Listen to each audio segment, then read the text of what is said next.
Mental toughness, resilience is learned and cultivated intentionally, meaning I'm going to learn to be resilient on purpose by challenging myself to do hard things. It's our topic for today. So many people think, well, they're just more resilient than I am. They're just stronger and tougher than I am. They haven't been through the hardships that I've been through.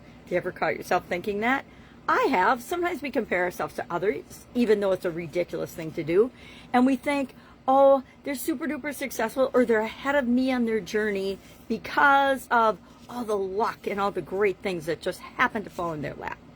I call BS. There is no such thing. Each and every one of us goes through our own journey, and what we're made of shows up in the process of who we're turning out to be, who we're becoming. We are continually improving, evolving beings if we so choose to be. We can just stop growing if we want to.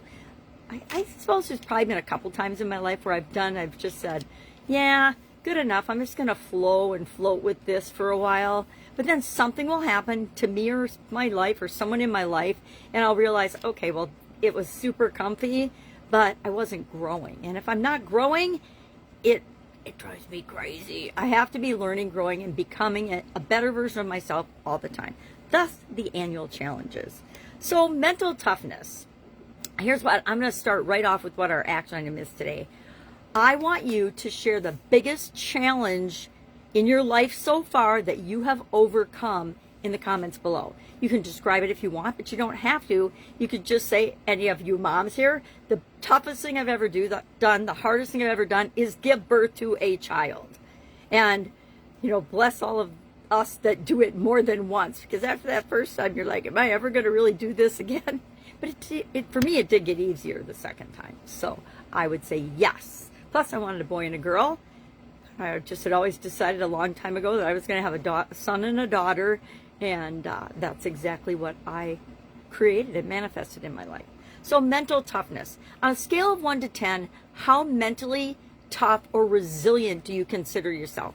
And like anything else, it ebbs and flows. We go through different periods of our life where we're super duper tough, and other times where we're just plain a pansy and a couch potato or whatever it might be. Your mellowed down version of you. My mellowed down version of me is very different than my usual version of me. Resilience is built through practice. And I want to say selected or voluntary hardship, meaning we choose to do challenging things and things that push us to the edge of our comfort zone so that when something happens that we don't anticipate and don't expect, we know whatever it is, we can handle it. We're going to figure it out. One of my, I think, best beliefs I adopted when I was young was, well, whatever shows up, whatever happens, I know I'm going to figure it out. I know I'm going to be fine and I'm going to be okay.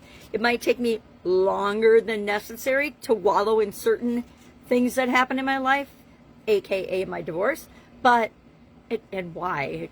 I just laugh when I look back now about all the time and energy I wasted on that particular situation.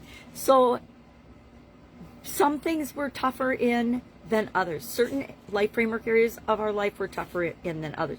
But if we consciously build up our mental toughness, our resilience muscle, I like resilience, but a lot of people are like, what the hell is resilience? Well, it just means I figure it out. I can do hard things, right? I think that's a saying that's going around on the internet now. You can do hard things. We can do hard things. And I caught myself saying it to my granddaughters the other day. I know it's challenging, but you're going to figure it out. That's how we learn, is by doing and doing and trying and doing and doing and doing and trying and taking action. Imagine that. Our comfort zone, yikes. As much as we love it and we love, snuggling up under a cozy blanket in our comfort zone on a rainy day or a snowy day, depending on where you live, it is actually the enemy of our growth. Here's the deal. Oh, I should grab my comfort zone graphic. I have a comfort zone graphic. I'm pretty sure I do. I'm not going to get it now. When we're in our comfort zone, we're just continuing to do, be, and have what we've already done, right? And that's why it's comfortable, because we are 100% certain that we've already done it and we're capable of, You know, if we made it through yesterday, we're capable of making it through today. If we're capable of making it through today, the probability is we're very capable of making it through tomorrow. And that's our comfort zone. We just live there in la-di-da-di land and are happy as a little clam until we get that urge to grow. It's like when a little plant a seed and it's just underground, you don't see anything happening, and then it pops out through the soil. That's how we are in our comfort zone. We are little seedlings wanting to grow, but it's so warm and so cozy and so comfortable. The sun's beating down on the dirt. I'm in my cozy little shell. I don't know where this is coming from. One of those days. So ask yourself and challenge yourself today to do one hard thing. Share in the comments below the biggest challenge or the biggest hardship or the biggest thing that you've ever overcome. And if you're still in it, put the thing that you're working on and say in it or something like that, so that we know you're still in it.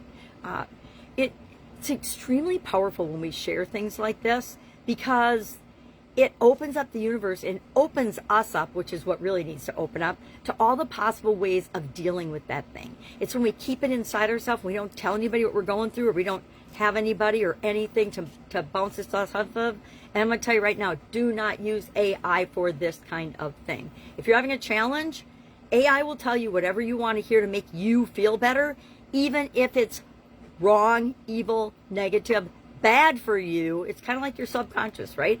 Our subconscious will always reinforce what we believe, even if it's bad for us. I think that explains why people can go off and do crazy things, because their subconscious, kind of like the AIs that they're listening to instead of the real big voice in their head, in their connection to source. Yeah, we're not going to talk about that either. And they do absolutely batshit crazy things that we're all shaking our head at and saying, how could you think that that was a good idea? Right? But either AI or their subconscious convinced them that they should go and they should try to shoot President Trump. They should go shoot up a school. They should commit suicide. Whatever it is, those are all crazy things. So if you do things like that, who are you listening to? You need to pay attention to that. So that's it. I guess I could ask some reflective questions on this, but I think we already know reflective questions. How can I build up my reflective? How can I build up my resilience? Choose to do hard things. Choose to do a hard workout today. Say you work out and you're going for a walk. And you're going to walk like a mile.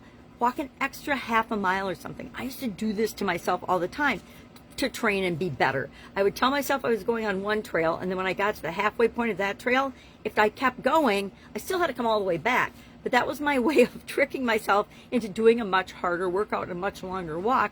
Was I'd get to the halfway point and I'd be like, oh yeah, I'm feeling pretty good, let's keep going. And I would just keep going, and then pretty soon my walks were like 4 to 6 miles every single day, which was great thinking and planning time, and it helped me to become more resilient and mentally tough, so that when I did face challenges, because guess what? No matter where you are in your journey, stuff's going to happen. You're going to have challenges, decisions to make, hardships, and the more we're prepared ahead of time, the more we are mentally tough and resilient, the better choices and decisions we'll make.